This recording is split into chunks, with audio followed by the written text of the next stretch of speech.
కాసేపట్లో కాళేశ్వరం కమిషన్ ముందుకు ఎంపీ ఈటెల హాజరు కానున్నారు. బీఆర్కే భవన్ లో ఉన్న కమిషన్ కార్యాలయంలో ఆయన విచారణకు హాజరు కానున్నారు.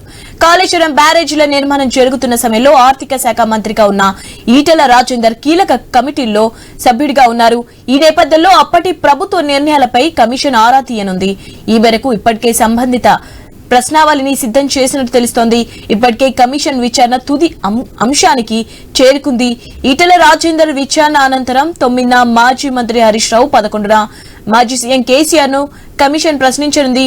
పలు కీలక అంశాలపై కమిషన్ విచారణ చేయనున్న నేపథ్యంలో బీఆర్ఎస్ బీజేపీ శ్రేణుల్లో ఉత్కంఠ నెలకొంది.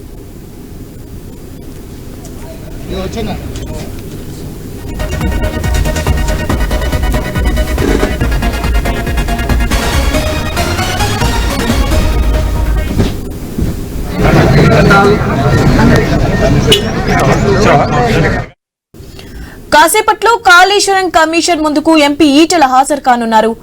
బీఆర్కే భవన్ లో ఉన్న కమిషన్ కార్యాలయంలో ఆయన విచారణకు హాజరు కానున్నారు. రైట్, దీనిపై అప్డేట్స్ తెలుసుకుందాం. మా స్పెషల్ కరెస్పాండెంట్ సునీల్ ఉన్నారు. సునీల్, కాళేశ్వరం కి సంబంధించి అప్డేట్స్ ఏంటి?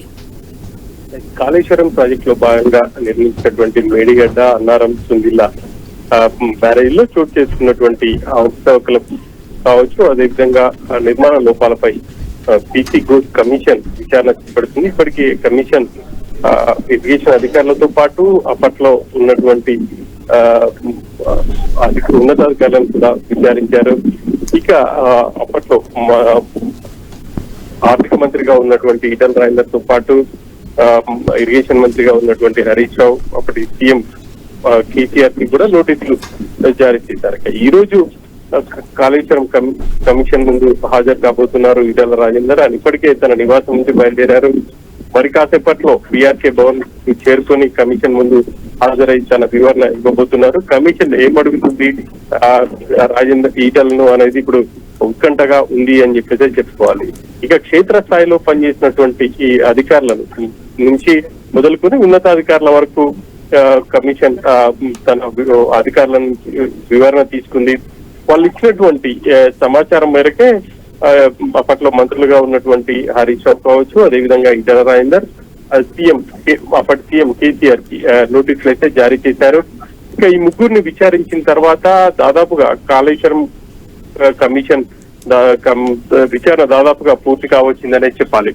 ఇప్పటికే కమిషన్ కి విజిలెన్స్ రిపోర్ట్ అందింది, ఎన్డీఏసీ రిపోర్ట్ కూడా ప్రభుత్వం నుంచి అందజేశారు. ఇక వీటన్నిటిని పరిగణలోకి తీసుకుని తుది నివేదికలు తయారు చేసి ప్రభుత్వానికి పీసీ ఘోష్ ఇవ్వబోతున్నారు.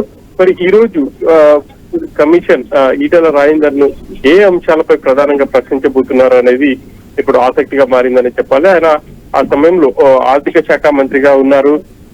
మంత్రి మండలి నిర్ణయం మేరకే తాను నిధులు మంజూరుకు సంబంధించి చేశాను అని చెప్పే అవకాశాలు అయితే కనిపిస్తున్నాయి. తన స్వతహాగా తీసుకున్నటువంటి నిర్ణయం ఏదీ లేదు.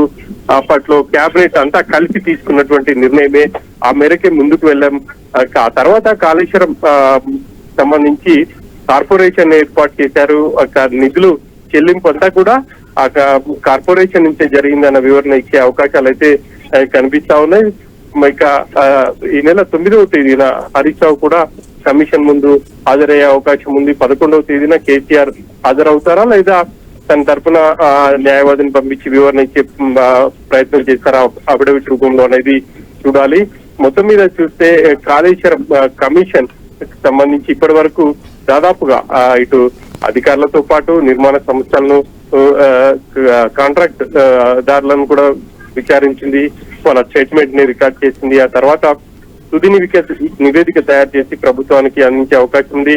ఆ తర్వాత ప్రభుత్వం ఎటువంటి చర్యలు తీసుకుంటుంది అనేది చూడాలి. ఇక ప్రధానంగా అసలు ఈ ముగ్గురికి, ఇటు హరీష్ రావుకి కావచ్చు, ఈటెల రాజేందర్, కేసీఆర్ కి నోటీసులు ఇస్తారా లేదా అన్న ఒక ఉత్కంఠ కూడా ఉండిపోయింది. ఎందుకంటే గత నెలలోనే ప్రభుత్వానికి పీసీ ఘోష్ కమిషన్ నివేదిక ఇస్తారని చెప్పేసి ప్రచారం జరిగింది.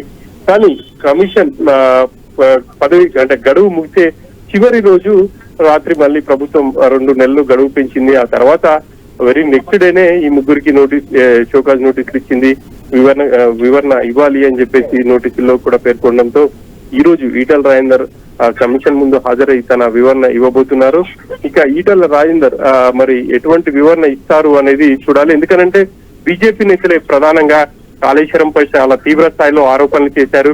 కాళేశ్వరం ప్రాజెక్టు బీఆర్ఎస్ నేతలకు ఏటీఎం లా మారింది అని చెప్పేసి రాష్ట్ర స్థాయి నేతల నుంచి మొదలుకొని జాతీయ స్థాయి నేతల వరకు ఆరోపణలు చేశారు.